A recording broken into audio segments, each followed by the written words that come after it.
व्यालोत्कटाय गगनध्वज प्राणधाम्ने सृष्टिस्थितिप्रलय हेतुधराय तुभ्यं घोराय कालपुरुषाय महेश्वराय घोराय कालपुरुषाय महेश्वराय।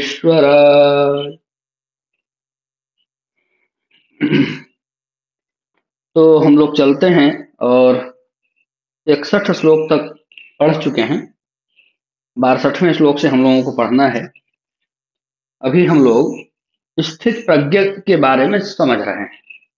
स्थित प्रज्ञ कौन है, उसके क्या क्या लक्षण हैं। परिभाषा के बाद उसके लक्षणों पर चर्चा हो रही है। परिभाषा भगवान बता चुके हैं, एक परिभाषा के बाद उसके सारे लक्षणों को, ताकि परिभाषा ठीक से समझ में आए, आगे बता रहे हैं। ये सभी समत्व योग के अंतर्गत ही आता है और इसी समत्व योग को ही कर्म योग कहते हैं। तो अभी तक इतनी सारी बातें हम लोग पढ़ चुके हैं। सारांश रूप में एक दो लाइन में हम लोग चर्चा कर ली। किसी का कोई प्रश्न हो, स्वाध्याय के क्रम में आया हो, तो आप लोग पूछ सकते हैं, नहीं तो हम लोग आगे बढ़ेंगे।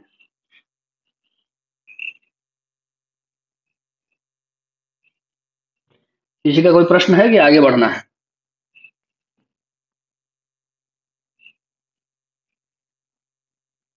बासठवां श्लोक देखिए। ध्यायतो विषयान् पुंसः संगस्तेषूपजायते संगात् संजायते कामः कामात् क्रोधोऽभिजायते। भगवान कहते हैं क्या? ध्यायतो, ध्यायतः शब्द है, विसर्ग को ओकार हो गया है व्याकरण के किसी नियम। तो ध्यायतः का अर्थ होता है चिंतन करने वाला, है ना। फिर है विषयान, किसका चिंतन कर रहा है भाई, किसका ध्यान कर रहा है? विषयों का ध्यान कर रहा है। बहुवचन में है विषयान। कौन? पुंसः, पुरुष। पुंसः विषयान ध्यायतो, विषयों के बारे में चिंतन करता हुआ पुरुष। ठीक है। फिर क्या है? संगस्तेषूपजायते, संगः तेषु उपजायते, ये तीन शब्द हैं यहाँ। संगः तेषु उपजायते। पिछली कक्षा में ही बताया था, संगह का अर्थ हो गया आसक्ति। संगह का अर्थ हो गया आसक्ति। तेषु मतलब होता है उनमें। उनमें किन में? विषय की बात हो रही है तो उन विषयों में। उपजायते मतलब हो जाता है। ठीक है। फिर है संगात संजायते काम। संगात मतलब संग से, यानी आसक्ति से। संजायते उत्पन्न होता है क्या? काम। फिर कामात, काम से क्रोधो भी जायते, क्रोध उत्पन्न होता है। सरलार्थ क्या हुआ? जो पुरुष या जो व्यक्ति, जो पुरुष या जो व्यक्ति विषयों का चिंतन करता है, उसको उस विषय में आसक्ति हो जाती है। जो व्यक्ति जिन विषयों का चिंतन करता है, उसको उस विषय में आसक्ति हो जाती है। ये बहुत महत्वपूर्ण बात है। इसलिए भगवान कहते हैं, संकेत कर रहे हैं, ताकि व्यक्ति चिंतन से ही पहले बचे। क्योंकि सारी समस्या की शुरुआत तो चिंतन से ही होती है ना। कुछ भी करना है तो पहला ख्याल तो दिमाग में आता है, उसके बाद व्यक्ति उस कार्य में प्रवृत्त होता है। दिमाग में ही बात नहीं आए तो फिर वो प्रवृत्त कैसे होगा?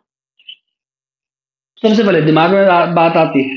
कोई हमारा पड़ोसी गाड़ी ले लिया, अच्छा 20 लाख का लिया, हम 25 लाख का ले। पहले दिमाग में आया, फिर गए 25 लाख की गाड़ी लेने। अच्छा शादी में 50 लाख खर्च किया है, हम 1 करोड़ करेंगे। हो गई ना ईर्ष्या। तो जिस किसी भी चीज के बारे में व्यक्ति चिंतन करता है, उस विषय के प्रति उस व्यक्ति की आसक्ति बढ़ती जाती है। जितना ज्यादा चिंतन करता है उतनी ज्यादा आसक्ति बढ़ती है। जितना ज्यादा चिंतन करता है उतनी ज्यादा आसक्ति बढ़ती है। यही कारण है ना कि जब बार बार चिंतन कर रहा है, फिर प्रयास कर रहा है, काम नहीं हो रहा है तो व्यक्ति क्या हो जाता है, जिद्दी हो जाता है। क्यों? उसकी आसक्ति उस लेवल पर बढ़ गई, उतने स्तर पर बढ़ गई, उतने स्तर पर बढ़ गई। अभी किसी को मोबाइल लेना हो तो जो उदाहरण मैं आमने सामने चारों तरफ देखता हूँ, उसी उसी को आप लोगों को दिखा रहा हूँ। लेना हो, अब लेना है तो ठीक है, ले लेंगे भाई, कोई बात नहीं। अगर दिमाग में ऐसा है तब तो धैर्य रख लेगा। और अगर वो यूट्यूब में वीडियो देखना शुरू कर दिया दिन रात कि भाई मुझे लेना है, कौन सा लेना है, ये लेना है कि वो लेना है, ये करना है कि वो करना है, तुलना करना है। अब यूट्यूब में सर्च करना शुरू कर दिया, गूगल पर देखना शुरू कर दिया, उसकी आसक्ति इतनी बढ़ जाएगी कि वो दूसरे तीसरे दिन ही जाके ले लेगा, उसको रुका नहीं जाएगा 1 सप्ताह, उसको रुका नहीं जाएगा 10 दिन, उसको रुका नहीं जाएगा 15 दिन। अब कोई कमजोर वाला व्यक्ति है, वो देख लिया तब तो आज दोपहर में देखेगा, शाम में जाकर ले आए। तो ये सबसे ज्यादा आप लोग भी अनुभव किए होंगे, इस प्रकार का अनुभव तो जीवन में सबको होता ही है। ये है पहले लाइन का अर्थ है कि व्यक्ति जिन विषयों का जितना ज्यादा चिंतन करता है, उन विषयों पर उस व्यक्ति की आसक्ति उतनी ही ज्यादा हो जाती है। ये तो इसका एक पक्ष हुआ। इसका एक दूसरा पक्ष भी है कि भाई जब आसक्ति चिंतन से हो ही जाती है तो क्यों ना उसका चिंतन किया जाए जिसकी आसक्ति की आवश्यकता है।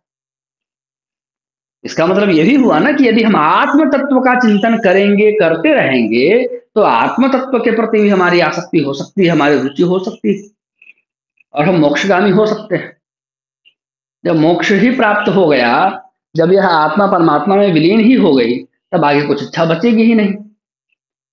और वो तो ऐसा ही है, पहले ही भगवान बता चुके हैं कि जैसे ही आत्म साक्षात्कार होता है वैसे सभी चीजें नष्ट हो जाती। तो यह आसक्ति भी आगे कहीं पर किसी में मोड़ेगी नहीं, क्योंकि ये खुद ही आगे चल करके नष्ट होने की ओर बढ़ रही है। ये आसक्ति खुद को छीण करने की ओर बढ़ रही है। ठीक है, जैसे जैसे ऐसे कैसे ऐसे उसका तरीका है। आप बैठिए समोसा खाने के लिए, एक समोसा खा लिए, दो खा लिए, तीन खा लिए, इसके बाद आपकी आसक्ति उससे कम होती जाएगी। आप जैसे जैसे उसकी संख्या बढ़ाएंगे उसकी आसक्ति कम होती जाएगी। और ज्यादा ही अगर 12, 15, 20 समोसा खा लिए तो अब तो आपको कुछ दिन के लिए समोसा से घृणा ही हो जाए, है ना। तो ये क्या हो रही है, आपकी आसक्ति जो है वो लगातार घट रही है। उसी प्रकार से आप जैसे ही अपने अंदर जाने लग जाते हैं, अपने अंदर जाने लग जाते हैं, आत्म तत्व का साक्षात्कार करने लग जाते हैं। तो आत्म तत्व का साक्षात्कार करने लग जाते हैं का मतलब ये नहीं है कि 10 बार साक्षात्कार करते हैं तब काम हो, एक बार के साक्षात्कार से ही काम होता है। लेकिन आत्म साक्षात्कार करने लग जाते हैं का तात्पर्य यही है कि उस रास्ते पर आप बढ़ने लग जाते हैं। हथौड़ी से किसी चीज को मारिएगा तो कोई ना कोई एक ऐसा प्रहार होगा ना जो आखिरी होगा, जिस समय वो ईंट टूट जाएगा, या जिस चीज को आप तोड़ रहे थे वो टूट जाएगा। और जब तक वह आखिरी वाला प्रहार की स्थिति नहीं आ जाती है तब तक आपको प्रहार करते रहना पड़ता है। उसी प्रकार से जब तक आत्म साक्षात्कार हो नहीं जाता है तब तक आपको आत्म साक्षात्कार का प्रयास करते रहना पड़ता है। ये जो आप आत्म साक्षात्कार के लिए निरंतर प्रयत्नशील रहते हैं, इसी को मैं कह रहा हूं कि आत्म साक्षात्कार करते हैं। तो आत्म साक्षात्कार जैसे ही होता है, सभी प्रकार की आसक्तियां सब कुछ खत्म हो जाती है और व्यक्ति उस परमानंद को प्राप्त कर लेता है, जिसको प्राप्त कर लेने के बाद और कुछ प्राप्त करने की इच्छा शेष नहीं रह जाती। भौतिक इच्छाएं सब शून्य महसूस होने लगती, बेकार लगने लगती।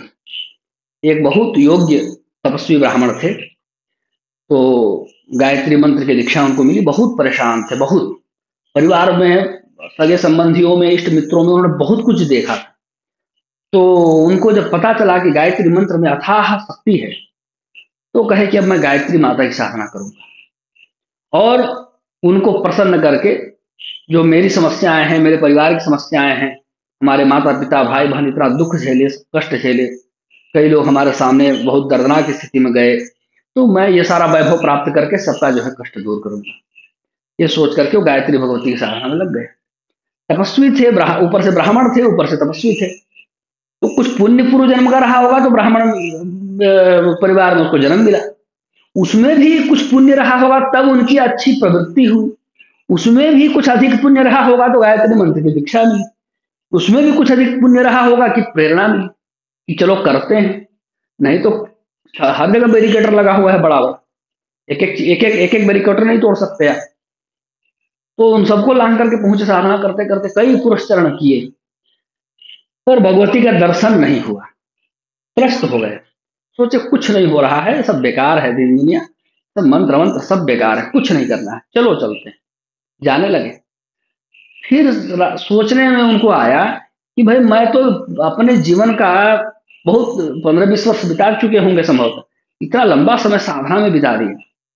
अब दुनिया में जाकर के भी मेरा क्या हो, क्या बचा है मेरा उधर जाने के लिए, उस दुनिया में लौटने के लिए क्या बचा है, छोड़ो। वापस आकर के बैठ गए, बोले जब करते करते मरेंगे। फिर उनको जब बैठे तो फिर लगभग उतना ही वर्ष और बीत गया। तब भगवती प्रकट हुई दर्शन देने के लिए। लगभग उनका संभवतः 24 साल बीता था, जहां तक मुझे याद आ रहा है। तो भगवती प्रकट हुई दर्शन देने के लिए। बोली बोलो क्या चाहते हो। तो वो कहे कि भगवती जब हमको कुछ चाहिए था तब आप आए नहीं, और आप जब आप सामने बैठी हैं, आपको देखते ही मेरी सारी इच्छाएं नष्ट हो गई, खत्म हो गई, अब मुझे कुछ चाहिए नहीं। जैसे ही भगवती से साक्षात्कार हो गया, सारी इच्छाएं खत्म हो गई, ये कुछ चाहिए ही नहीं।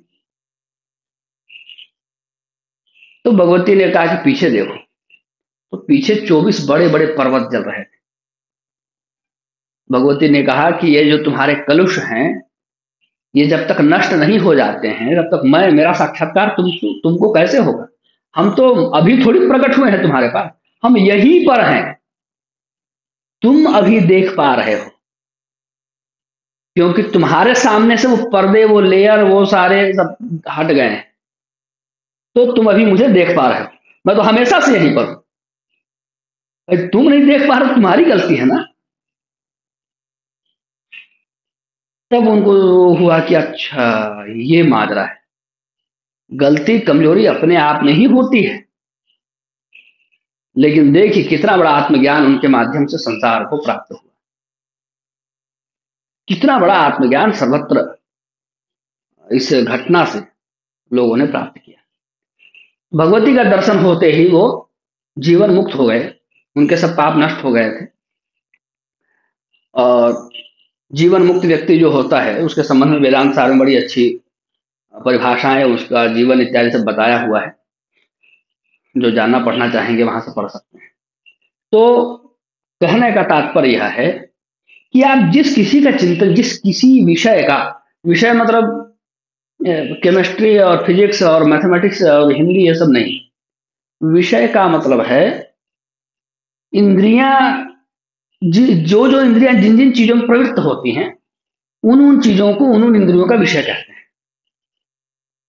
जो जो इंद्रियां जिस इस काम में प्रवृत्त होती हैं, वो जो काम है ना, वो उन उन इंद्रियों का विषय है। ठीक है। तो गुरुजी वॉइस हाँ, सारी ब्रेक कर कर के आ रही है। अभी आपने जो कुछ बताया कि यहाँ से पढ़ लेना, वो तो समझ में ही नहीं आया कहाँ से पढ़ लेना। सबके लिए आवाज ब्रेक हो रही है क्या? आवाज कट रहा है गुरुजी। अच्छा, मौसम खराब है ना हमारे यहाँ। आवाज कट रही है। अच्छा, चलिए मैं बाहर निकलता हूँ।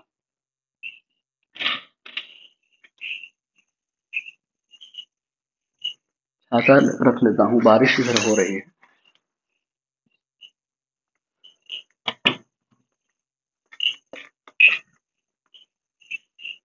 अभी ठीक है, कुछ सुधार?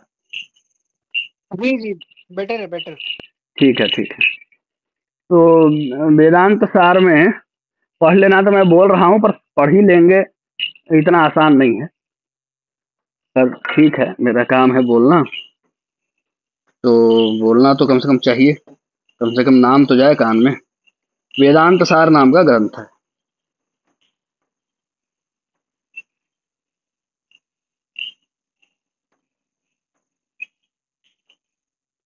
पहले बोल देते तो मैं पहले ही बाहर चला आता।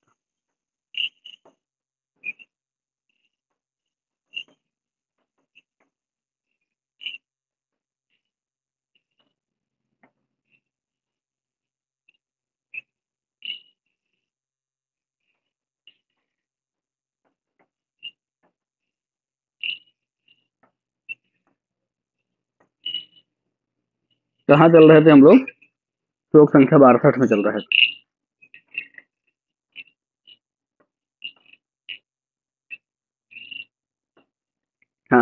पहले पद का ही अर्थ हम लोग अभी तक समझ रहे हैं।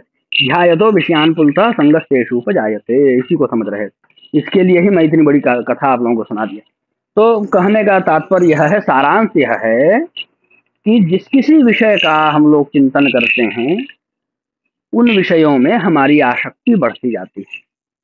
जब हमारी आसक्ति बढ़ती है तो क्या होता है, हमारा आत्मबल, हमारा मनोबल और हमारे आसपास का सारा परिवेश उस चीज को प्राप्त करने में हमारी मदद करने लग जाता है। मनोबल कहता है तुरंत प्राप्त करो, आत्मबल कहता है मैं प्राप्त करके रहूंगा, चाहे उसके लिए मुझे कुछ भी करना पड़े, चाहे कितना भी युद्ध लड़ना पड़े, चाहे कुछ भी करना पड़े, है ना। और आसपास के जो परिवेश हैं, जो हमारी ऊर्जा से प्रभावित होने वाले जो परिवेश हैं, वह भी हमको सहयोग करने लग जाते हैं। तो ये पहले का अर्थ है। उसमें विषय के बारे में मैं बता रहा था कि जो ज्ञानेंद्रियां हैं, कर्मेंद्रियां हैं और मन है, उनका जो जो भी कार्य है वही कार्य इनका विषय कहा जाता है ना। जैसे हाथ है, हाथ भी एक इंद्रियों में आता है, कर्मेंद्रिय है। तो हाथ से जो जो हम काम कर सकते हैं वो सभी कार्य हाथ के विषय कहलाते हैं, ठीक है। और इसी प्रकार से वाणी है, मुख है, हम बोलते हैं, तो बोलना मुख का विषय है, भोजन करना मुख का विषय है, मुख भी जो है कर्मेंद्रिय में आता है। मंत्र जप करना मुख का विषय है। तो जिस अंग से जो जो कार्य किया जाता है वो सभी कार्य उन उन अंगों के विषय कहे जाते हैं। तो हम विषय शब्द से फिजिक्स, केमिस्ट्री, मैथ, हिंदी, अंग्रेजी, संस्कृत, कन्नड़ ये सब नहीं समझना है, उसको यहाँ पर मैं थोड़ा सा आप लोगों को क्लियर कर रहा। तो ध्यायतो विषयान पुंसः संगस्तेषुपजायते, ये हुआ पहली पंक्ति का अर्थ। जिस विषय के संबंध में हम चिंतन करते हैं उस विषय पर हमारी आसक्ति बढ़ती जाती है ना, उत्पन्न होने लगती है। तो इसलिए इसका एक फिर हम गूढ़ार्थ भी आप लोगों को मैंने बताया। क्या, जब आसक्ति बढ़ जाती है, ये क्लियर है, स्पष्ट है, भगवान स्वयं कह रहे हैं, तो क्यों ना हम अपनी आसक्ति आत्म साक्षात्कार की ओर बढ़ाएं। तो आत्म साक्षात्कार की ओर बढ़ाएं। आसक्ति तो खराब होती है, क्या आत्म साक्षात्कार की ओर बढ़ने वाली आसक्ति खराब नहीं होती है? होती है, बिल्कुल होती है, पर उसका दुष्परिणाम नहीं मिलता है। क्यों नहीं मिलता है? आत्म साक्षात्कार होते ही वो आसक्ति नष्ट हो जाती है, वो आसक्ति बनी नहीं रहती। उसका काम है आपको जगह तक पहुंचाना, बस, उसके बाद नष्ट हो जाना। तो जैसे जैसे जब आप अन्य चीजों के प्रति जब आप आसक्ति करते हैं, तो जिस चीज, वो तो सांसारिक वस्तु है ना, तो संसार में ही जोड़ेगी। स्वर्ग की कामना करेंगे तो स्वर्ग तक ही जोड़ेगी। और आप किसकी बात कर रहे हैं? स्वर्ग से भी ऊपर की बात कर रहे हैं, आत्म साक्षात्कार की बात कर रहे हैं, अपने आत्मा को परमात्मा में मिला देने की बात कर रहे हैं। तो आप तो बहुत टॉप लेवल की बात कर रहे हैं, बहुत ऊपर की बात कर रहे हैं, इतना ऊपर कि उससे ऊपर कुछ है ही नहीं। तो आप नीचे के लोकों में नहीं रह जाते हैं। अगर कोई व्यक्ति की आसक्ति हो कि भाई मुझे पीएचडी तक पढ़ना है, तो पहला, दूसरा, तीसरा, चौथा पास करके आगे बढ़ता जाएगा।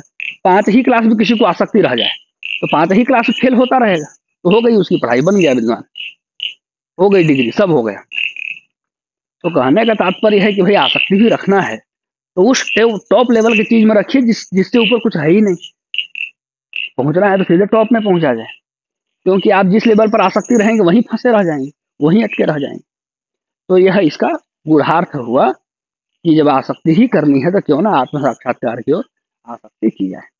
ये भगवान डायरेक्ट नहीं कह रहे हैं, पर इनडायरेक्टली हम इस बात को समझ सकते हैं कि जब आसक्ति से, किसी चीज के चिंतन से आसक्ति बढ़ती है, और आसक्ति बढ़ने से क्या होता है, वो सभी चीजें, हमारी सभी इंद्रियां, ये सब उसमें प्रवृत्त होने लगती हैं, है ना। तो क्यों ना हम चिंतन किसका करें? उन्हीं वस्तुओं का, उन्हीं विषयों का, उन्हीं बातों का चिंतन करें जो आत्म साक्षात्कार कराने वाली है।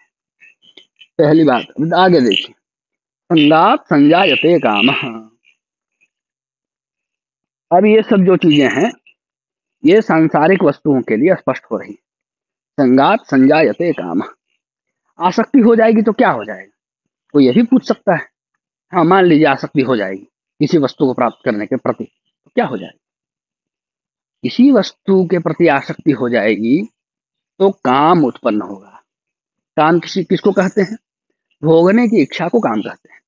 किसी को मोबाइल लेने के प्रति आसक्ति उत्पन्न हो गई, अब भाई आईफोन लेने की आसक्ति प्राप्त हो गई है, कमाई है 5,000, महीने का कमाते हैं 5,000, अब आसक्ति हो गई है आईफोन लेने की, तो आप सीधे तरीके से तो नहीं ले पाएंगे ना।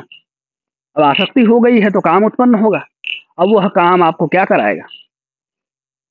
वह काम ये कराएगा कि भाई चाहे जैसे भी हो, वो चाहिए तो चाहिए। तो बहुत सारी ऐसी घटनाएं आप लोग देखे होंगे। कुछ दिन पहले मैं सुना था, ऑनलाइन कैश ऑन डिलीवरी पर ऑर्डर कर दिए और डिलीवरी बॉय को ही निपटा करके वो फोन लेकर के गायब हो गए। इस तरह का भी कुछ न्यूज आप लोग भी संभवतः सुने होंगे। ठीक है, संगात संजायते काम, आसक्ति बढ़ने से काम बढ़ने लग जाता है। उस चीज को भोगने की इच्छा, उस चीज को प्राप्त करने की इच्छा वो बढ़ने लग जाती है। जब काम बढ़ने लग जाएगा तो क्या होगा? कामात क्रोधो भी जायते, जब काम बढ़ने लग जाता है तो व्यक्ति के अंदर क्रोध भी बढ़ने लग जाता है। क्रोध नहीं बढ़ता, बढ़े क्रोध ना हो तो व्यक्ति किसी का नुकसान कैसे करेगा? बिना क्रोध के ही उसको मार डालेगा क्या?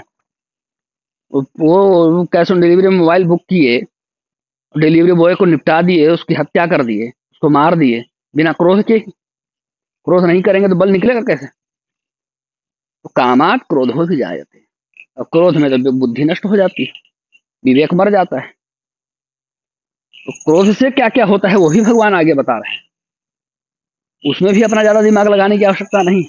कोई कहे हमको क्या पता क्रोध से क्या होता है, तो भगवान आगे बता रहे हैं। क्या बतला रहे हैं?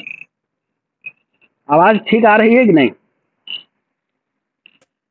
जी जी हाँ जी, बिल्कुल सही आ रही है। ठीक है। चलिए ठीक है, पता चले मैं बोलता रहूं। तो अब 63 श्लोक देखिए, क्रोध जब बढ़ जाता है तब क्या होता है। क्रोधात् भवति सम्मोहः, सम्मोहात् स्मृति विभ्रमः, स्मृति भ्रंशात् बुद्धिनाशो, बुद्धिनाशात् प्रणश्यति। क्रोधात् भवति सम्मोहः, क्रोध से सम्मोह उत्पन्न हो जाता है। मोह तो ठीक है, मोह से भी ऊपर लेवल का है सम्मोह। सम्मोह मतलब व्यक्ति मूढ़ हो जाता है, मूढ़ हो जाता है, एकदम चरम लेवल पर मोहित, है ना, मूढ़। किस प्रकार से, किस प्रकार से मूढ़? जैसे कोई व्यक्ति किसी को हिप्नोटाइज कर लेता है, कल्पना कीजिए, हिप्नोटाइज कर लेता है। तो जब तक वो व्यक्ति हिप्नोटाइज रहता है तब तक ये मास्टर जो जो कह रहा होता है वो करता है, उसको पता ही नहीं रहता कि मैं क्या कर रहा हूँ, उसको पता ही नहीं है कि मैं कर क्या रहा हूँ। तो ये है सम्मोह। मोह में जो काम करता है उसे पता तो रहता है कि मैं कर रहा हूँ, उसके बीच में कभी विवेक जग गया तो रोक भी सकता है, लेकिन सम्मोह में तो बीच में विवेक नहीं जगेगा, काम होने के बाद पता चलेगा अरे मैं क्या कर दिया। और भी काम होने के कितने देर बाद पता चलेगा, इसका भी पता अंदाजा नहीं। वो है सम्मोह, मूढ़ावस्था, हिप्नोटाइज्ड अवस्था, जब आप क्या कर रहे होते हैं ये आपको पता नहीं होता है। उस अवस्था को, मोह में ही ना हम लोग काम कर रहे हैं, घर चला रहे हैं, परिवार चला रहे हैं, अपना जो कुछ काम कर रहे हैं मोह में पढ़ करके ही कर रहे हैं। तो हमको पता है, मोह में पढ़ के ही हम गाड़ी चला रहे हैं, तो हमको पता है कहीं जरूरत होगी तो हम ब्रेक मार सकते हैं, गाड़ी को रोक सकते हैं, हम ब्रेक मार सकते हैं। और यदि हम उस प्रकार से सम्मोहित होकर के चलाएं तो हम कितना तेज चलाएंगे हमको पता नहीं। हमारे आमने सामने किसको डिस्टर्ब हो रहा है अब उसकी भी हम परवाह नहीं करेंगे। किसी को चोट लग जाए तो भी हम बिना पीछे मुड़े आगे निकल जाएंगे। कई लोग देखिए इस प्रकार से क्रोध में निकलते हैं घर से मोटरसाइकिल लेकर के, एक्सीडेंट करा लेते हैं। बाद में पता चलता है कि मैं इतना क्रोध में निकल गया, अंदाजा ही नहीं था, बचते हैं, बच गए। तो ये है सम्मोहावस्था। तो भगवान क्या बतला रहे हैं? क्रोधाद भवति सम्मोह, क्रोध से सम्मोह उत्पन्न हो जाता है। सम्मोह मतलब मूढ़ावस्था उत्पन्न हो जाती है। सम्मोहात, सम्मोह बढ़ने से क्या हो जाएगा? तो कह रहे हैं स्मृति विभ्रम, स्मृति का विभ्रम हो जाता है, स्मृति में भ्रम उत्पन्न हो जाता है, स्मृति काम करना बंद कर देती है। जैसे मोबाइल हैंग होने लग जाता है ना, उस प्रकार स्मृति भी हैंग होने लग जाती है, स्मृति में विभ्रम उत्पन्न होने लग जाता है, समझ में नहीं आता है कि हो क्या रहा है, चल क्या रहा है। ये किस प्रकार से, किस प्रकार से? ऐसा एक कंप्यूटर है, उसको आप चलाइए, उसी कंप्यूटर को कोई हैक करके चलाता रहे। अब माउस से बटन दबाएगा, माउस को समझ में नहीं आएगा, कि आपका वाला ऑर्डर फॉलो करना है कि उसका वाला ऑर्डर फॉलो करना है। मदर मोड को समझ में नहीं आएगा इसका मानना है कि उसका मानना है। कभी आपका मानेगा, कभी उसका मानेगा, इधर उधर वो डांस करता रहेगा। तब यहाँ पर क्या हो गया, दो विभाग हो गए। एक में आपका क्रोध हावी है, वो कहेगा कि भाई मैं चलाऊंगा, आपको मूड कर दिया, अब वो चला रहा है। दूसरा आपका विवेक भी कह रहा है अरे मुझे चलाने दे, उसको तो मुझे चलाने का अधिकार है, उसको तो मुझे चलाना था। अब दोनों में वो चल रहा है अंतर्द्वंद। अब आपकी बुद्धि आपके क्रोध की बात माने कि आपके विवेक की बात माने, इस प्रकार की अवस्था उत्पन्न हो जाती है।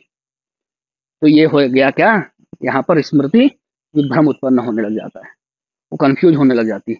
इसी व्यक्ति के अंदर से दो दो आवाज निकल रहा है, एक क्रोध है जो कह रहा है ऐसा करो, एक विवेक है जो कह रहा है ऐसा करो। क्रोध इतना चिल्ला के बोल रहा है कि विवेक की आवाज सुनाई नहीं पड़ रही है। चलो मान लिया कि स्मृति विभ्रम हो गया, तो होगा क्या उससे, तो कह रहे हैं स्मृति भ्रंशाद बुद्धि नाश हो। जब स्मृति भ्रंश हो जाती है, स्मृति बिगड़ जाती है, स्मृति में विभ्रम उत्पन्न हो जाता है, तो व्यक्ति की बुद्धि नष्ट हो जाती है, बुद्धि नाश हो जाता है। अब बुद्धि नाशात प्रणश्यति, बुद्धि नष्ट हो गया तो मरेगा ही, चाहे ऐसे ही मर जाए या किसी को मार के मरे, मरना ही है। और मृत्यु 8 प्रकार की होती है, ये आप लोगों को बताया था, है ना? कभी बताया था, इस कक्षा में नहीं मैं बताया हूँ ऐसा नहीं है, कभी बताया था 8 प्रकार की मृत्यु होती है। आप लोग लिख लीजिए, ढूंढ करके आइएगा। तो प्रणश्यति में मतलब सीधे जाकर के प्राण ही त्याग देगा, शरीर ही छोड़ देगा, वही वाली मृत्यु नहीं, वो तो एक मृत्यु है। 8 प्रकार की मृत्यु में से एक मृत्यु वो है जिसमें व्यक्ति शरीर त्याग कर देता है। उसके अलावा भी और 7 मृत्यु है, उनमें से कोई भी हो सकता है। बुद्धि नाश यदि हो गया तो निश्चित है कि वह प्रणश्यति, वो नष्ट हो जाएगा, नाश को प्राप्त हो जाएगा, बुरे तरीके से नष्ट होगा। पर उपसर्ग लगा है, बुरे तरीके से नष्ट होगा। ये तो हो गया श्लोक संख्या 63। अब इतने में कोई प्रश्न है तो बताइए, नहीं तो आगे बढ़ेंगे। ठीक है, ठीक। 64वां देखिए, राग द्वेष वियुक्तैस्तु विषयानिन्द्रियैश्चरन् आत्मवश्यैर्विधेयात्मा प्रसादमधिगच्छति। राग द्वेष वियुक्त, है ना? युक्त और वियुक्त। युक्त मतलब जुड़ा हुआ, और जहां वी लग गया वियुक्त हो गया, उससे रहित, उससे नहीं जुड़ा हुआ। तो जो राग और द्वेष से नहीं जुड़ा हुआ है, विषयान इंद्रियैश्चरन्, विषयान इंद्रियैश्चरन्, विषयान मतलब विषयों में, इंद्रिय मतलब इंद्रियां, और चरण मतलब विचरण करना, चलना। तो विषयान इंद्रियैश्चरन्,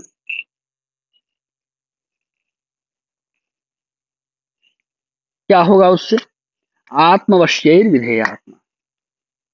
आत्मवश्य, आत्म मतलब अपना, वश्य वश्य मतलब वश में किया हुआ। आत्मवश्य मतलब अपने वश में किया हुआ। आत्मवश्यैर विधेयात्मा,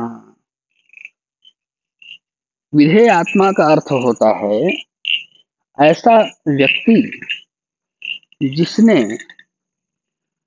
इंद्रियों को अपना सहायक बना लिया है, अपना विधेय बना लिया है, अपना सहायक बना लिया।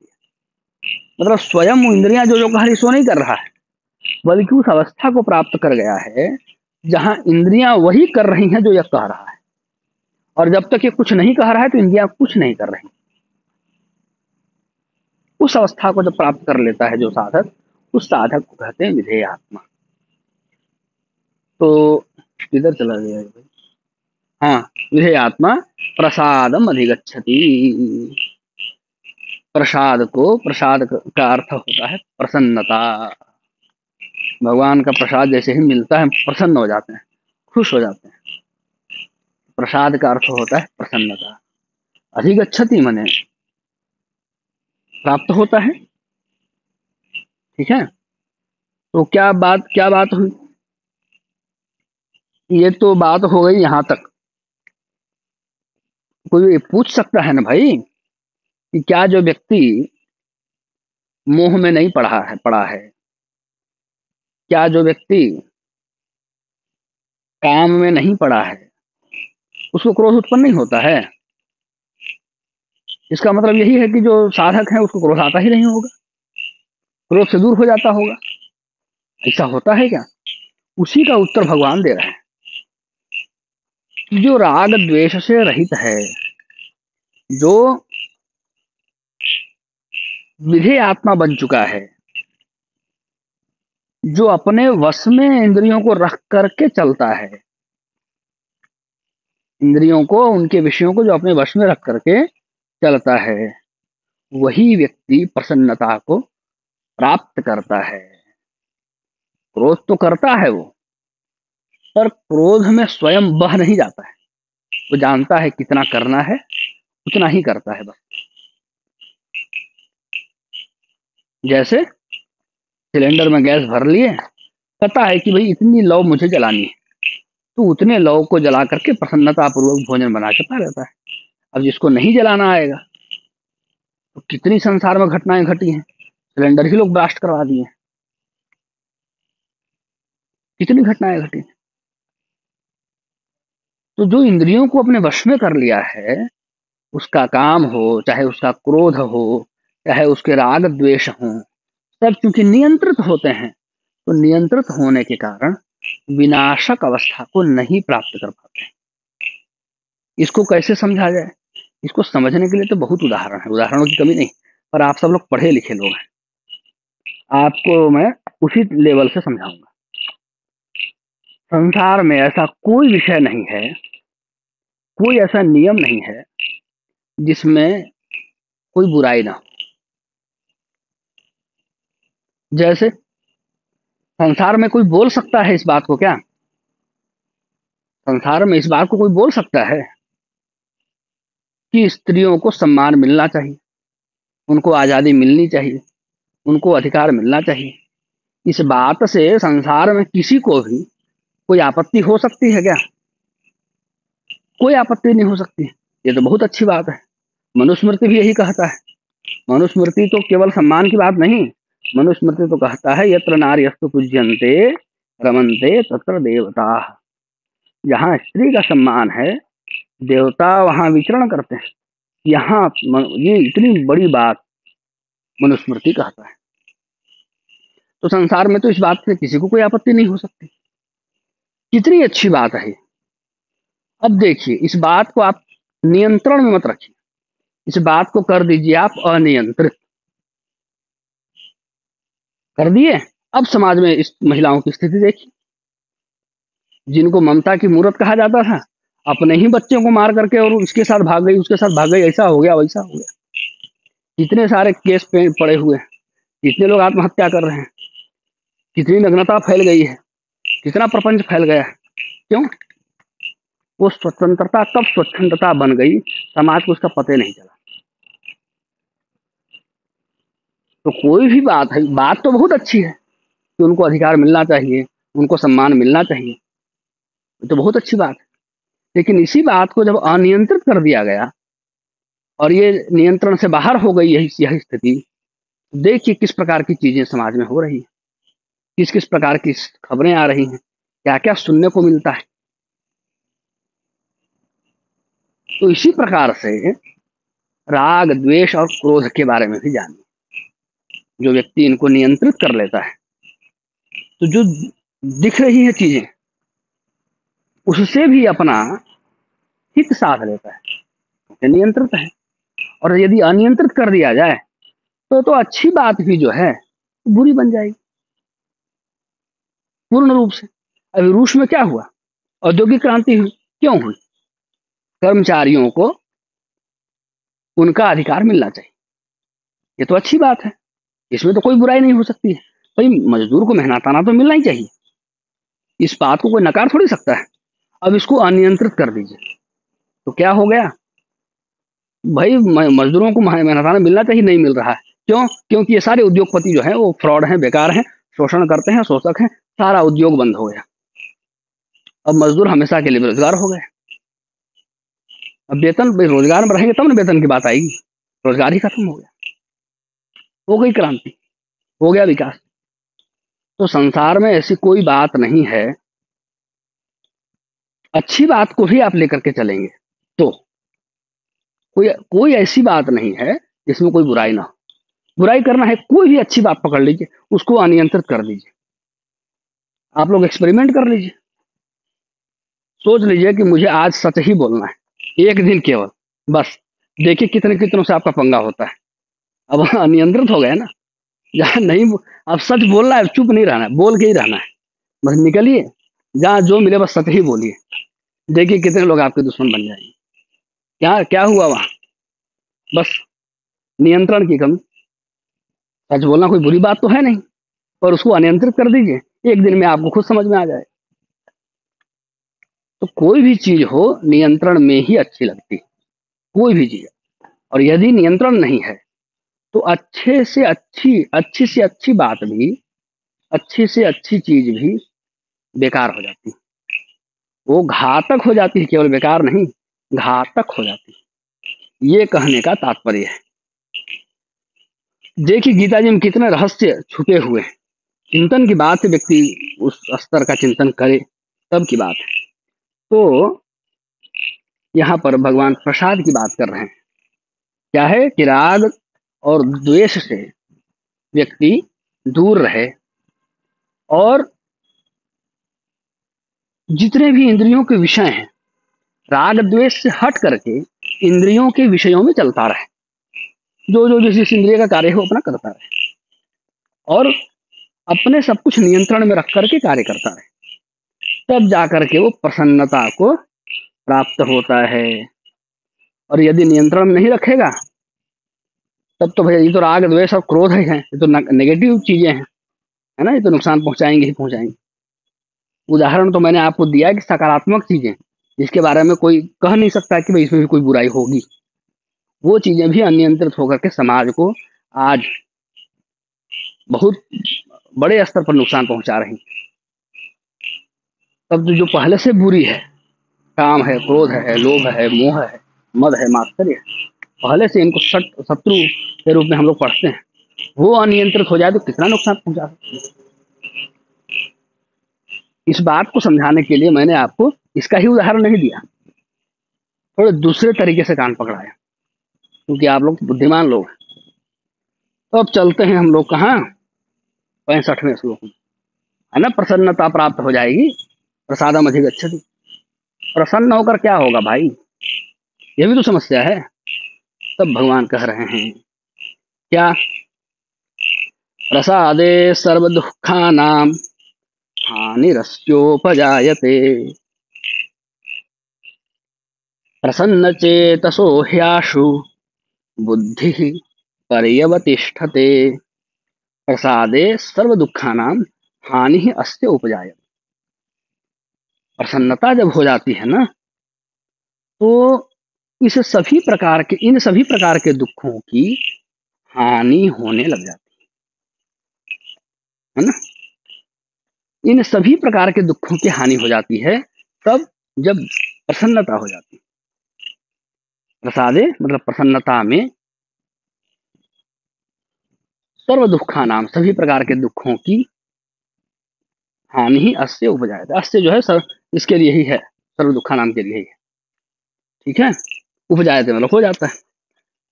प्रसन्न चेतसो, प्रसन्न चेतस मतलब प्रसन्न चित्त वाला व्यक्ति जो भी हो, प्रसन्न चेतस ही आशु, आशु मतलब होता है शीघ्र, ही प्लस आशु को मिला देंगे तो बनेगा ही आशु, है ना। आशु मतलब तुरंत, शीघ्र, इसलिए हम लोग भोले बाबा को आशुतोष कहते हैं। तोष मने संतुष्ट, आशु मने तुरंत, तो तुरंत संतुष्ट हो जाते हैं, वो है भगवान आशुतोष। तो यहाँ भी आशु शब्द है, आशु मने तुरंत। बुद्धि ही, बुद्धि तो बुद्धि के लिए ही है। पर्यवतिष्ठते, पर्यवतिष्ठते मतलब सब प्रकार से बिल्कुल दृढ़ता के साथ स्थित हो जाता है, स्थिर हो जाता है। परि अवतिष्ठते, ठीक प्रकार से सब तरफ से स्थित हो जाता है, स्थिर हो जाता है, हो जाती है। कौन? बुद्धि। तो जब व्यक्ति प्रसन्न हो, सरलार्थ देख लीजिए, तो भावार्थ मैंने पदच्छेद करके बता दिया। सरलार्थ देख लीजिए। प्रसन्नता में जब व्यक्ति प्रसन्न होता है तो प्रसन्नता में इन सभी प्रकार के दुखों की हानि होने लग जाती है। इन सभी प्रकार के दुख जो है वो समाप्त हो जाते हैं, है ना। और प्रसन्न चित्त वाला व्यक्ति तुरंत ही, प्रसन्न चित्त वाले व्यक्ति की बुद्धि तुरंत ही ठीक प्रकार से स्थिर हो जाती है। इसीलिए प्रसन्न रहना जरूरी है। स्थित प्रज्ञ ही तो पढ़ रहे हैं, बुद्धि को जो स्थिर रखे। स्थिर रखे मतलब समावस्था में रखे, समत्व योग, इसी को कर्म योग कहते हैं। और जो समत्व योग में बैठता है, रहता है जो व्यक्ति, उसको कहते हैं स्थित प्रज्ञ। उसी को समझ रहे हैं, उसी को आगे भगवान बतला रहे हैं। उसी के लिए ही यह शब्द भी प्रयोग हुआ है, पर्यवतिष्ठते। बुद्धि पर्यवतिष्ठते, उसी के लिए कह रहे हैं, स्थित स्थित प्रज्ञ के लिए। ठीक है। 66वां श्लोक देखिए। नास्ति बुद्धिरयुक्तस्य न चायुक्तस्य भावना न चाभावयतः शांतिरशांतस्य कुतः सुखम। सरल ही है। नास्ति मतलब नहीं है, बुद्धि ही अयुक्तस्य, है ना। अयुक्तस्य मतलब जो युक्त नहीं है उसका। बुद्धि अयुक्तस्य न च अयुक्तस्य भावना। भावना मतलब भावना, न मतलब नहीं, च मतलब और। न च अभावयतः। अभावयतः मतलब जो भावना से हीन है, भावना से रहित है ना। शांति ही अशांतस्य कुतः सुखम। शांति मतलब शांति। तो अयुक्तस्य का क्या मतलब हुआ? युक्त मतलब है जुड़ा हुआ, अयुक्त मतलब नहीं जुड़ा हुआ। इससे, इससे विषयों से, इंद्रियों से। तो जो इंद्रियों से जुड़ा हुआ है और जो इंद्रियों से नहीं जुड़ा हुआ है, दो प्रकार की अवस्था हो सकती है। जुड़ने के बाद क्या होगा? एक अवस्था है कि भाई जुड़े तो सब लोग हैं, क्या कोई युक्त वाला भी ऐसा भी कोई है क्या कि जो नहीं जुड़ा हुआ है? फिर ऐसा ऐसा क्यों कह रहे हैं भगवान? सभी जुड़े हुए हैं। यहाँ पर थोड़ा सा अतिरिक्त सोचना पड़ेगा। क्या सोचना पड़ेगा? जुड़े हुए तो सभी हैं, पर सभी लोग इंद्रियों को अपने वश में नहीं रख पाते हैं। क्योंकि इंद्रियां जब तक नहीं जुड़ेंगी तब तक शरीर कैसे रहेगा? शरीर से इंद्रियों को अलग कर देंगे तो शरीर हुआ ही नहीं। फिर युक्त है तभी तो शरीर है। तो अयुक्त से क्यों कह रहे हैं? इसलिए कह रहे हैं, वहां पर भाव भगवान का बतलाने का यह है कि इंद्रियों को अपने जो नियंत्रण में रखा हुआ है वो, और जो इंद्रियों को अपने नियंत्रण में नहीं रखा है वो, ये दो स्थितियां हैं। युक्त और अयुक्त से इनको समझना है। जो इंद्रियों को नियंत्रण में रखा है वो युक्त है, और इंद्रियां ने जिसको अपने नियंत्रण में रख लिया, अपने नियंत्रण में ले लिया, मतलब जिसकी इंद्रियां अनियंत्रित हैं, वो अयुक्त है। फिर से समझ लीजिए, इंद्रिय, इंद्रियों को नियंत्रण में रखने वाला यानी नियंत्रित इंद्रियों वाला जो है वह व्यक्ति युक्त है, और अनियंत्रित इंद्रियों वाला जो है वह व्यक्ति अयुक्त है। तो यहाँ पर हो गई बात अयुक्तस्य। चायुक्तस्य है ना, चायुक्तस्य है, च अयुक्तस्य। ठीक है। ये युक्त अयुक्त का अनियंत्रित क्या इंद्रियों मतलब वाला। है? हाँ, फिर से बोलिए। गुरु जी, युक्त अयुक्त का क्या मतलब? युक्त किससे डिफाइन करिए ना। युक्त मीन्स अभी इतने देर से किसको डिफाइन कर रहा था मैं? युक्त फिर से सुन तो लीजिए, मैं फिर से समझ लिख गई। लीजिए। युक्तस्य का अर्थ हुआ नियंत्रित इंद्रियों वाला, और अयुक्तस्य का अर्थ हुआ अनियंत्रित इंद्रियों वाला। अयुक्तस्य अनियंत्रित इंद्रियों वाला, युक्तस्य नियंत्रित इंद्रियों वाला। ठीक है। तो अयुक्तस्य मतलब जो अनियंत्रित इंद्रियों वाला है वो, है ना। तो जो अनियंत्रित इंद्रियों वाला है उसका क्या होगा? बुद्धि ही जो होगी उसकी, अनियंत्रित इंद्रियों वाला जो व्यक्ति है उसकी जो बुद्धि होगी वो नास्ति, नहीं होगी। क्यों? बुद्धि तो नष्ट हो जाएगी उसकी। पीछे वही बात बतलाए हैं, स्मृति भ्रंशात बुद्धि नाश। इंद्रियां जब अनियंत्रित हो जाएंगी तो कामनाएं अनियंत्रित हो जाएंगी, कामनाएं अनियंत्रित हो जाएंगी तो कामनाएं अनियंत्रित हो जाएंगी तो क्रोध उत्पन्न होगा, क्रोध जब उत्पन्न होगा तो व्यक्ति मूढ़ हो जाएगा, मूढ़ होगा तो स्मृति विभ्रम होगा, स्मृति विभ्रम होते ही बुद्धि नाश हो जाए। ये सब अनियंत्रित बुद्धि के ही तो फल हैं। नास्ति बुद्धि ही अयुक्तस्य, जो अनियंत्रित बुद्धि वाला व्यक्ति है उसके पास बुद्धि नहीं होती है, क्योंकि बुद्धि तो नष्ट हो चुकी होती है, और नष्ट होने का एक प्रोसेस है। वो सारा प्रोसेस आपको बता ही दिया दोबारा से रिपीट करके, है ना। श्लोक संख्या भी आप लोग देख लीजिएगा, 63 और 63, 62 और 63, है ना, रिपीट कर चुके हैं। नास्ति बुद्धि अयुक्तस्य, जो अनियंत्रित इंद्रियों वाला है उसके पास बुद्धि नहीं होती, ये इसका सरलार्थ है। न चायुक्तस्य भावना, और जो अनियंत्रित होता है, जिसकी इंद्रियां अनियंत्रित हो जाती हैं, वो उसके पास भावना भी नहीं होती है, वो भावनाहीन भी हो जाता है। अगर भावना होती उसके अंदर तो ऐसे ही किसी की हत्या कर देता क्या, छोटी सी मोबाइल के लिए, छोटी सी बात के लिए, क्रोध में आकर के, काम के वशीभूत होकर के लोग कितने नृशंस कृत्य करते हैं, कितने नृशंस कृत्य करते हैं। उनके अंदर दया प्रेम जैसी कोई भावना नहीं, भावना रहित हो जाते हैं, भावनाहीन हो जाते हैं। तो जो जिसकी इंद्रियां अनियंत्रित हो चुकी है उसके पास बुद्धि नहीं होता है, ये पहले पद का अर्थ है। दूसरे पद का अर्थ है जिसकी इंद्रियां अनियंत्रित हो जाती हैं वो भावनाहीन हो जाता है। न चायुक्तस्य भावना, जो अयुक्त है, अनियंत्रित इंद्रियों वाला है, वो उसके अंदर भावना भी नहीं होती। न चाभावयतः, न च अभावयतः, अभावयतः मतलब भावनाहीन व्यक्ति को, और न ही भावनाहीन व्यक्ति को शांति ही, शांति मिलती। जो भावनाहीन व्यक्ति है वो तो अशांत रहेगा, उसको शांति कहां से मिलेगी? और जब शांति ही नहीं मिली तो सुख कैसे मिलेगा? अशांतस्य कुतः सुखम, जिसको शांति ही नहीं मिली उसको सुख कैसे मिलेगा? ठीक है, तो नास्ति बुद्धि ही अयुक्तस्य न चायुक्तस्य भावना न चाभावयतः शांति ही अशांतस्य कुतः सुखम। यहाँ पर जो अयुक्त और युक्त शब्द है यही बस विशेष अर्थ वाला है, बाकी सब सरल सरल है। तो इसको मैंने बहुत सरल करके आपको समझा दिया। युक्त मतलब नियंत्रित इंद्रियों वाला व्यक्ति जो है वह युक्त है इंद्रियों से, है ना। और अयुक्त मतलब जिसकी इंद्रियां अनियंत्रित हैं वो अयुक्त है। तो अब सरल से आप लोग देख के समझ सकते हैं। नास्ति बुद्धि ही अयुक्तस्य, अनियंत्रित इंद्रियों वाले व्यक्ति के पास बुद्धि नहीं होती। न च अयुक्तस्य भावना, और न ही अनियंत्रित इंद्रियों वाले व्यक्ति के पास कोई भावना होती। न च अभावयतः शांति, और जिसके पास भावना नहीं है उसको शांति नहीं मिलती। अशांतस्य कुतः, अशांत व्यक्ति को सुख कैसे मिलेगा? ये श्लोक संख्या 66 का सरलार्थ है।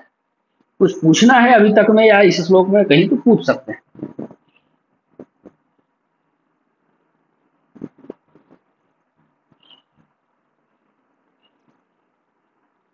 नहीं गुरुजी। आगे देखिए श्लोक संख्या 67 क्या है?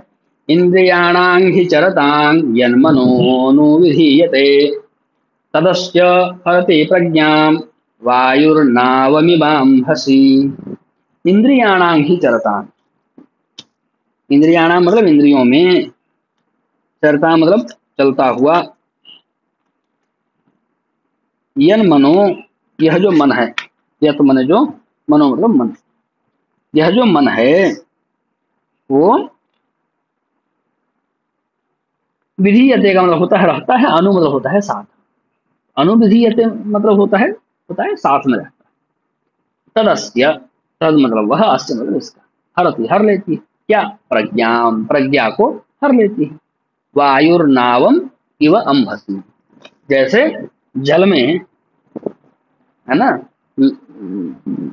नाव को जिस प्रकार से वायु हरण कर लेती है, उसी प्रकार से। ठीक है, ये तो इसके शब्दों का अर्थ हुआ। सरलार्थ क्या है? सरलार्थ के लिए शुरू में ही है सब सारी बातें, इंद्रियाणाम ही चरता। जो व्यक्ति इंद्रियां जैसे जैसे कहती हैं वैसा वैसा करता है, मतलब अनियंत्रित इंद्रियों वाला है। इंद्रियां जैसे जैसे कहती हैं वैसे वैसे करता है। स्कूल में एडमिशन करवा दिया गया, वही इसलिए एडमिशन करवाया गया ना कि आप स्कूल जाइए और पढ़िए। अब उसकी इंद्रिय जो है मन, वो कह रही है भाई स्कूल नहीं जाना है, बंक मारो, भागो इधर उधर भागो। तो स्कूल छोड़ के कभी इधर भाग रहा है, कभी उधर भाग रहा है, कभी उधर भाग रहा है। अपने मन को डांट कर नहीं कहा कि हमारे माता पिता ने स्कूल में एडमिशन करवाया है तो मुझे स्कूल में रहना है, पढ़ना है ना। वो मन कह रहा है कि भागो, तो फिर वो माता पिता ने करवाया करवाया रहने दो, आज चलो इधर चलते हैं, आज चलो उधर चलते हैं। ठीक है, तो ये हो गया इंद्रियाणाम ही चलता, जो इंद्रियों के अनुसार स्वयं चलता है। इंद्रियों को नहीं चलाता है अपने अनुसार, स्वयं इंद्रियां जो जो कहती हैं सो करता है। इंद्रियाणाम ही चरता, अनियंत्रित इंद्रियों वाला, इंद्रियों के अनुसार चलने वाला। यन मनोनु विधीयते, तो इंद्रियों के अनुसार चलने वाला मतलब कौन सी इंद्रियां? तो भगवान कह रहे हैं कि सबसे खतरनाक इंद्रिय जो है, इंद्रियों का जो राजा है, वो मन। मन के अनुसार चलने वाला, मनमाना आचरण करने वाला जो व्यक्ति है वो क्या है? वो तदस्य हरति प्रज्ञा, तदस्य हरति प्रज्ञा, उसकी जो प्रज्ञा होती है वह हरण कर ली जाती है, उसकी प्रज्ञा हर ली जाती है, गायब कर दी जाती है। कैसे? इसके लिए भगवान ने उदाहरण दिया है। समुद्र में कोई नाव चल रही है, अब बहुत खतरनाक तूफान आ जाए, लहरें उठे, तूफान आएगा तो लहरें उठेंगी, वो नाव कहाँ डूबेगा, कहाँ गायब हो जाएगा, कहाँ बह के चला जाएगा, कुछ पता ही नहीं चलेगा। तो जिस प्रकार से खतरनाक जो वायु होती है वो जल में नाव का हरण कर लेती है, उसी प्रकार से जो व्यक्ति इंद्रियों के अनुसार चलता है, इंद्रियों के अनुसार आचरण करता है, तो इंद्रियों के अनुसार आचरण करने वाले व्यक्ति की बुद्धि हर ली जाती है। तो ये बुद्धि को, इस प्रज्ञा को हरता कौन है? वह इंद्रियां ही हरती है, मन का सहयोग प्राप्त करके, मन का सहयोग प्राप्त करके वह इंद्रिय ही उसकी बुद्धि को हर लेती है। ठीक है, पैर कहेगा मुझे स्कूल की तरफ नहीं जाना है, उधर जाना है, उधर रेस्टोरेंट की तरफ जाना है, उधर पार्टी करना है, उधर पार्क में जाना है, पैर चल दिया, बुद्धि हर ली, मन का सहयोग ले लिया। ठीक है, ये हो गया श्लोक नंबर 67। श्लोक संख्या 68 देखिए। तस्माद् अस्य महाबाहो निगृहीतानि सर्वशः इंद्रियाणीन्द्रियार्थेभ्यस्तस्य प्रज्ञा प्रतिष्ठिता। तस्मात् मतलब इसलिए, हे महाबाहो, महान भुजाओं वाले अर्जुन, है ना, यस्य निगृहीतानि, जिसकी निग्रह की हुई है, क्या, सर्वशः मतलब सब, सभी तरफ से, कौन सी इंद्रियाणी, जिसकी इंद्रियां सब तरह से, सब प्रकार से निग्रह कर ली गई हैं। किन चीजों से? इंद्रियार्थेभ्य, इंद्रियों के विषयों से, इंद्रियों के विषयों से जिसकी इंद्रियां निग्रह कर ली गई हैं, नियंत्रित कर ली गई हैं सब प्रकार से, उसकी जो प्रज्ञा है वही प्रतिष्ठित है, उसकी ही प्रज्ञा स्थिर है, यानी वही स्थित प्रज्ञा है जो अपने इंद्रियों को उनके विषयों से सब प्रकार से नियंत्रित कर लेता है। ठीक है, 69 नंबर देखिए, 69। या निशा सर्वभूतानां तस्यां जागर्ति संयमी, यस्यां जागर्ति भूतानि सा निशा पश्यतो मुनेः।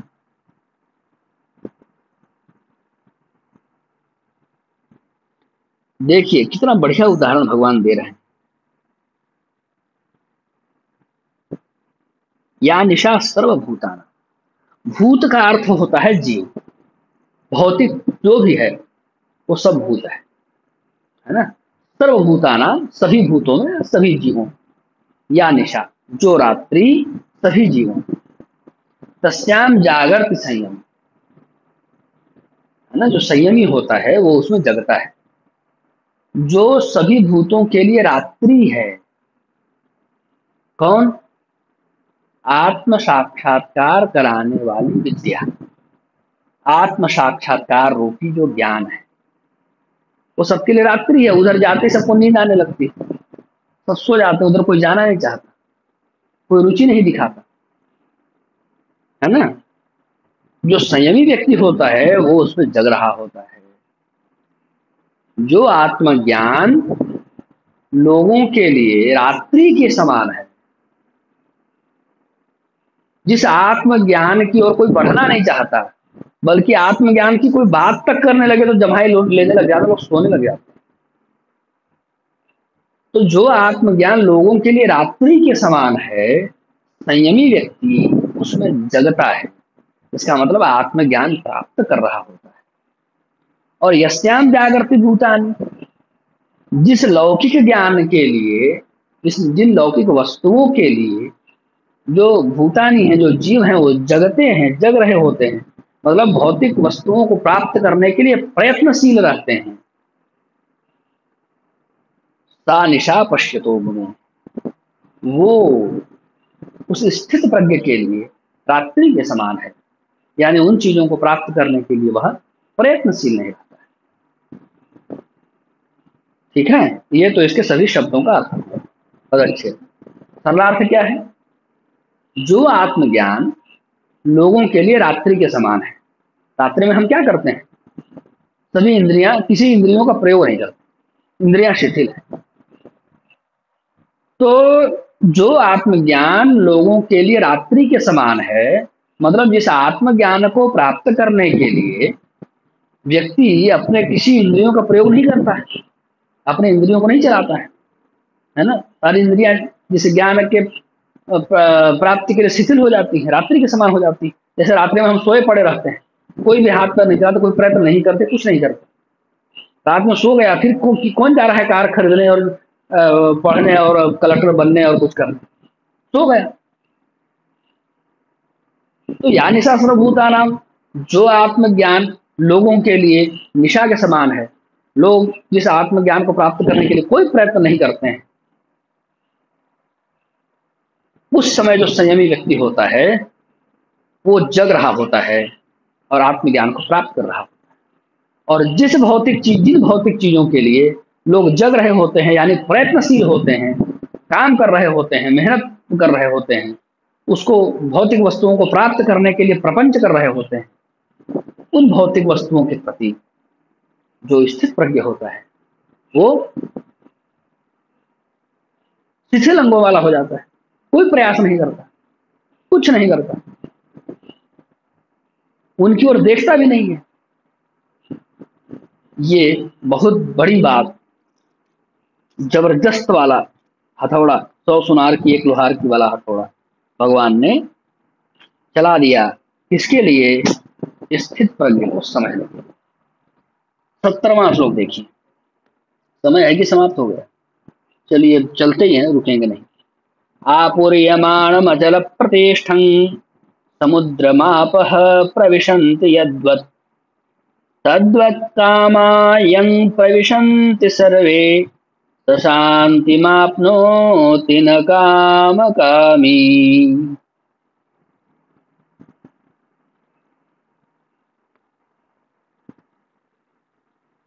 क्या है? आपूर्यमाणम अचल प्रतिष्ठम।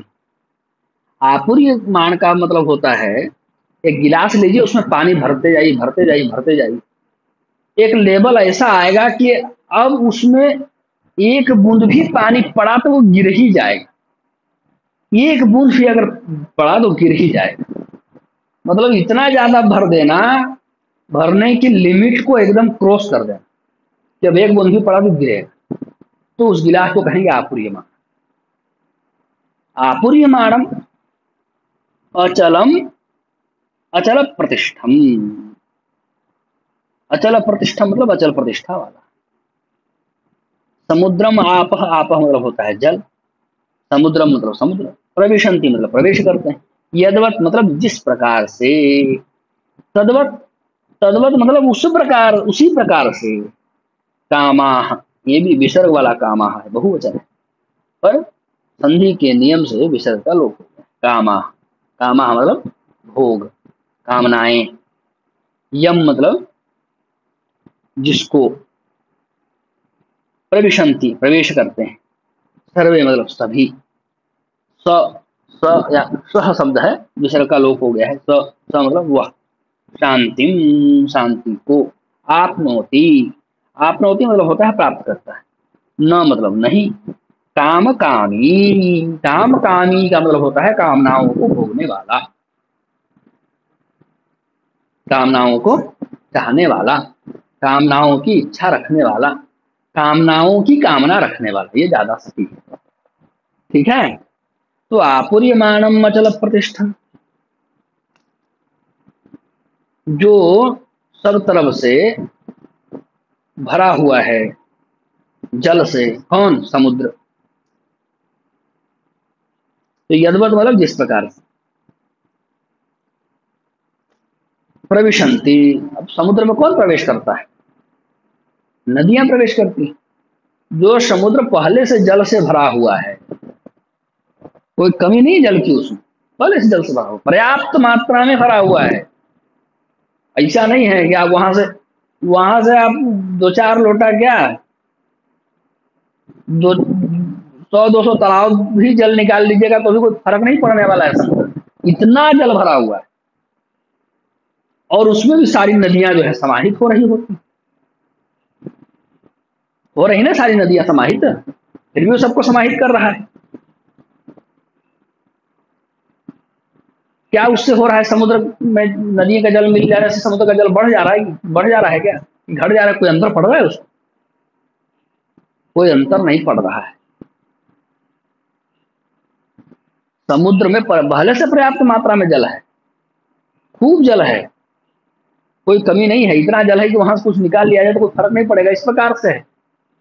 और उसमें भी सारी नदियां जाकर के उसमें समाहित हो रही हैं, वो सबको समाहित कर रहा है, उसको कोई बहुत अंतर नहीं पड़ रहा है उन नदियों को समाहित करने पर, जबकि पर्याप्त मात्रा में जल है फिर भी उसको अंतर नहीं पड़ रहा है। उसी प्रकार से तद्वत कामायम प्रविशंति, जिस पुरुष में, जिस मतलब कौन, किस पुरुष में, स्थित प्रज्ञ पुरुष में, जो स्थित प्रज्ञ पुरुष है, उसके हृदय में, उसके मन में जब कामनाएं प्रविष्ट करती हैं, तो यदवत कामा प्रविशंति सर्वे स शांति आपनोति, वो कामनाएं उसके अंदर प्रवेश करके शांत ही हो जाती हैं। कामनाएं स्थित प्रज्ञ के पुरुष के मन में जब प्रविष्ट होती हैं तो शांत ही हो जाती हैं, वो भड़कती नहीं है, स्वतः ही शांत हो जाती है। नदियों में कितना भी बाढ़ आया हो, कितना भी कुछ भी हो, लेकिन समुद्र में समाहित हो गई तो हो गई, अब वो अपना बाढ़ वाला तांडव समुद्र में जाकर नहीं दिखा, वो समुद्र ही दिखाएगा जो दिखा। तो शांति में आपनोति, ये तो हो गया स्थित प्रज्ञ के लिए। लेकिन जो कामनाओं को चाहने वाला है, उसके अंदर कोई कामना प्रवेश कर जाए तो क्या होता है, एक चीज प्राप्त हो गया तो दूसरा चीज चाहिए, दूसरा चीज प्राप्त हो गया तो तीसरा चाहिए, तीसरा प्राप्त हो गया तो चौथा चाहिए। क्यों, क्योंकि वो तो कामी है, कामनाओं की कामना करने वाला है। लोग बड़ी बड़ी बात तो करते हैं, चुनाव होगा, होने वाला 2027 में, बड़ी बड़ी बात तो लोग करते हैं नेता लोग आकर, मैं ये सिक्योरिटी नहीं लूंगा, मैं ये साधन नहीं लूंगा, मैं वो नहीं करूंगा, मैं ऐसा नहीं होगा, खूब बातें करते हैं। इस प्रकार से बातें करते हैं जैसे वह जो कुर्सी है वो प्रधानमंत्री की या मुख्यमंत्री की या किसी बड़े मंत्री की कुर्सी नहीं है, बल्कि स्थित प्रज्ञ की कुर्सी है। वहां व्यक्ति बैठेगा तो उसके सारे विचार बहुत नष्ट हो जाएंगे। इस प्रकार की बातें लोग चुनाव में, चुनाव से पहले जब उनको वोट चाहिए होता है तो करते हैं। पर वो स्थित प्रज्ञ की कुर्सी तो है नहीं, वो तो काम कामी वाली कुर्सी है।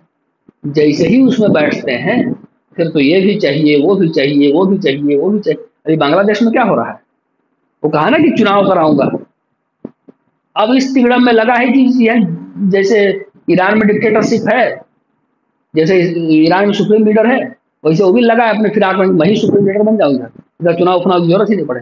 इसी फिराक में लगा हुआ है, पूरी दुनिया लगी है। और ये क्या हो गया, ये तो क्रांति करने आए थे लोग, कुछ रिफॉर्म करने आए थे, यहाँ तो कुछ बदलाव होना था, यहाँ तो कुछ लोकतंत्र की स्थापना होनी थी। तो जो काम कामी है, कामनाओं की कामना करने वाले जो लोग हैं, उनके पास यदि कोई कामना जाती है तो व्यक्ति क्या करता है, सोचता है कि ये मिल गया है, अच्छा तो हमको ये भी मिल जाए, ये भी मिल जाए, ये भी मिल जाए। और नहीं समझ में आता है तो लोगों से पूछता है कि और क्या क्या मिल जाए। 2-3 साल पहले मैं कोई एक वीडियो देखा था, उससे पूछा कि तुम विधायक या सांसद पता नहीं क्या कुछ था, बनकर क्या करोगे, तो कहा कि लोगों को लूटूंगा। सब लोग यही करते हैं।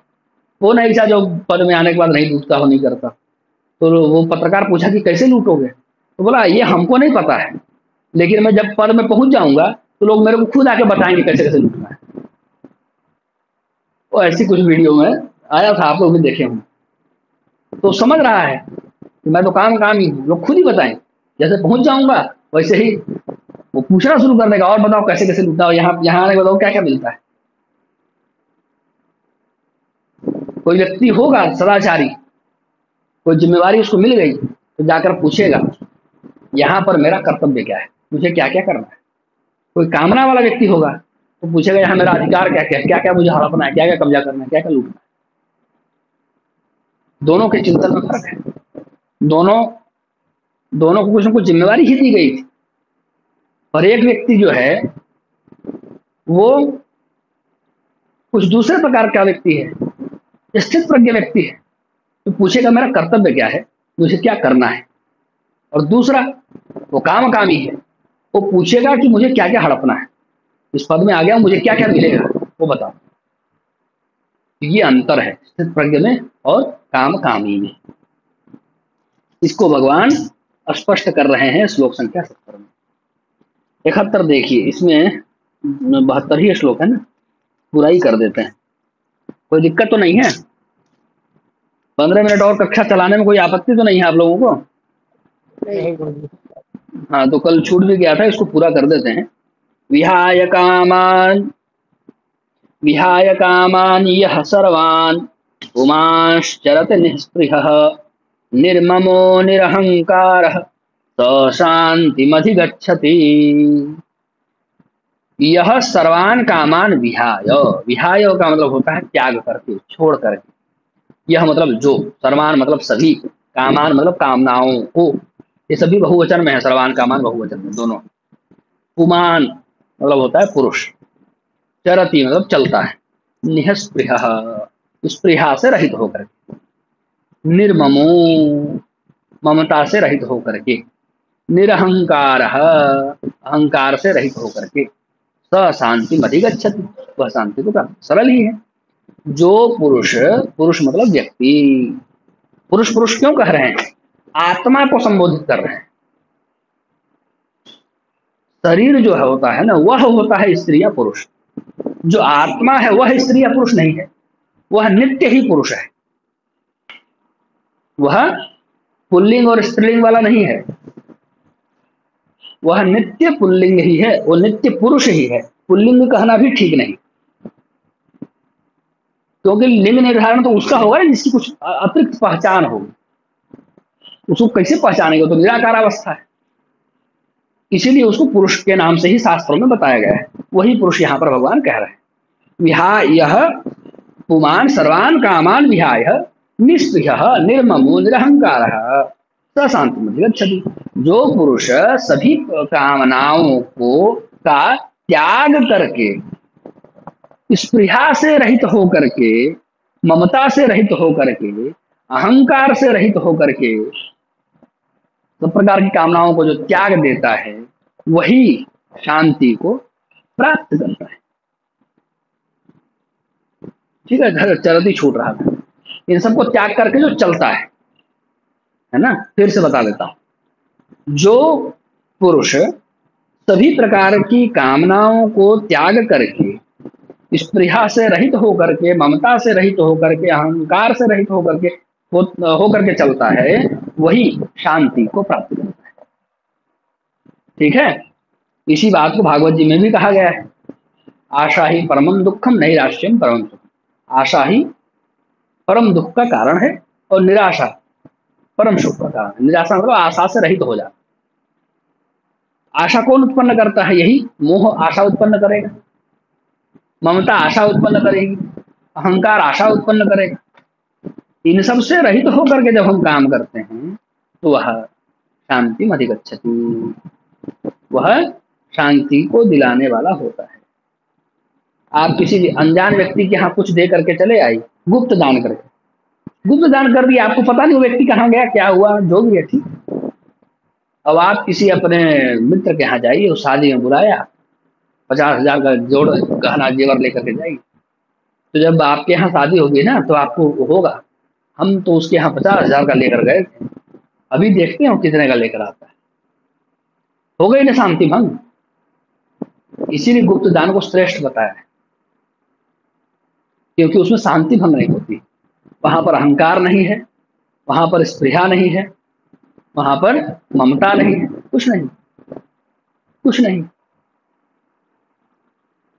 एक हमारे स्थान पर मैं देखा था, जगह का नाम अभी नहीं लूंगा, तो वहां पर कोई पंखा दान किए थे, सीलिंग फैन, रोज हवा खाने आते थे और आसपास जो दिखता था उसको बताते यहाँ हम लगवाए हैं, और उसमें नाम भी लिखवाए। तो देखिए उनको ममता भी हवा भी खा रहे हैं, अहंकार है सबको बता रहे, उसमें नाम भी लिखवाए हैं। स्प्रिया है कि भाई हम भी जब दान किए हैं तो उस पंखा का हवा हम भी थोड़ा झोंक लें। ठीक है। तो सभी प्रकार की काम, जो पुरुष सभी प्रकार की कामनाओं को त्याग करके, स्पृहा से रहित होकर के, ममता से रहित होकर के, अहंकार से रहित होकर के चलता है, वही शांति को प्राप्त करता है। ये है 71। 72 देखिए, एषा ब्राह्मी स्थितिः पार्थ नैनां प्राप्य विमुह्यति स्थित्वा स्यामन्तकालेऽपि ब्रह्म निर्वाण मृच्छति। ऐसा मतलब होता है यह, है ना। किसके लिए कह रहे हैं? पार्थ, हे पार्थ, हे अर्जुन। ऐसा स्थिति ब्राह्मी, यह ब्राह्मी स्थिति। ब्राह्मी मतलब वो जड़ी बूटी वाला ब्राह्मी नहीं है, ब्राह्मी एक जड़ी भी होती है ना, वो वाली ब्राह्मी नहीं है। ब्राह्मी मतलब ब्रह्म को प्राप्त, ब्राह्मी मतलब ब्रह्म को प्राप्त, जो ब्रह्म को प्राप्त कर लेता है उसको ब्राह्मी कहते हैं। जिसको ब्रह्म प्राप्त है वह ब्राह्मी। ठीक है। तो ऐसा ब्राह्मी स्थिति है, यह जो स्थिति है वह ब्राह्मी स्थिति है। ठीक है। न एनाम प्राप्य विमुह्यति, विमुह्यति मतलब मोह नहीं होता है ना, मोह से ग्रस्त नहीं होता है। न मतलब नहीं, एना मतलब होता है इसको। ठीक है। इसको मतलब किसको? इस ब्राह्मी स्थिति को। यह ब्राह्मी स्थिति है और इस ब्राह्मी स्थिति को प्राप्त करके व्यक्ति फिर मोहित नहीं होता है। ये पहले लाइन का अर्थ है। ऐसा ब्राह्मी स्थिति ही, यह जो स्थिति है वो ब्राह्मी स्थिति है। पार्थ, हे अर्जुन, यह जो स्थिति है वो ब्राह्मी स्थिति है। न ये नाम प्राप्य विमोह्यति, इसको प्राप्त करके व्यक्ति फिर मोहित नहीं होता है। स्थित्वास्याम अंतकाले, अस्याम अंतकाले स्थित्वा, अंतकाल में भी अगर व्यक्ति इसमें स्थित हो जाए, अंतकाले मरने समय भी यदि ये स्थिति, इस ब्राह्मी स्थिति में व्यक्ति स्थित हो जाए तो ब्रह्म निर्वाणम इच्छति, ब्रह्मानंद को प्राप्त कर जाता है। ये श्लोक संख्या 72। अब अध्याय समाप्त करके छोड़ना नहीं चाहिए, पहले पुष्पिका पढ़ देता हूं, भगवान को अर्पित हो जाएगा। ओम तत्सदिति श्रीमद्भगवद्गीतासूपनिषत्सु ब्रह्म विद्यायां योगशास्त्रे श्रीकृष्णार्जुन संवादे सांख्य योगो नाम द्वितीयोऽध्यायः। अथ तृतीयोऽध्यायः। अर्जुन उवाच ज्ञायसि चेत् कर्मणस्ते मया मता बुद्धिर्जनार्दन तत्किं कर्मणि घोरे मां नियोजयसि केशव। अब यहां तक तो भगवान ने कर्मयोग का उपदेश अर्जुन को दे दिया, समत्व योग का उपदेश भगवान ने दिया। स्थित प्रज्ञ के बारे में भगवान ने बहुत विस्तार से अर्जुन को समझाया, उसकी परिभाषा, उसके लक्षण, वो कैसे चलता है, ये भी पूछा था ना अर्जुन ने, तो भगवान ने बता दिया, इसमें उत्तर दे दिया कि वो अपने इंद्रियों को अपने नियंत्रण में रखता हुआ, मोह से रहित होकर के, स्पृहा से रहित होकर के, अहंकार से रहित होकर के, ममता से रहित होकर के चलता है। ये सब भगवान ने उस अर्जुन के पूछे सभी प्रश्नों का उत्तर भगवान ने दे दिया। अब अर्जुन को फिर जिज्ञासा उत्पन्न हुई है, और अर्जुन को क्या जिज्ञासा उत्पन्न हुई है, अर्जुन क्या भगवान से पूछने वाले हैं और भगवान क्या उत्तर देने वाले हैं, ये सस्पेंस यहाँ पर छोड़ करके इस कक्षा को मैं विराम करता हूँ। फिर आगे हम लोग पढ़ेंगे, अभी यही सस्पेंस यहाँ पर रहेगा। कोई प्रश्न हो तो आप लोग पूछ सकते हैं।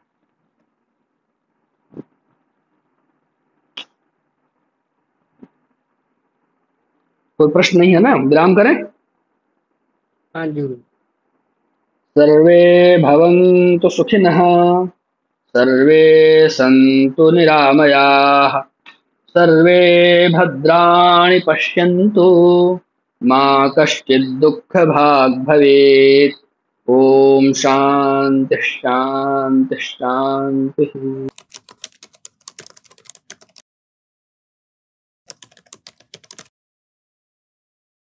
श्रीमते रामचंद्राय नमः।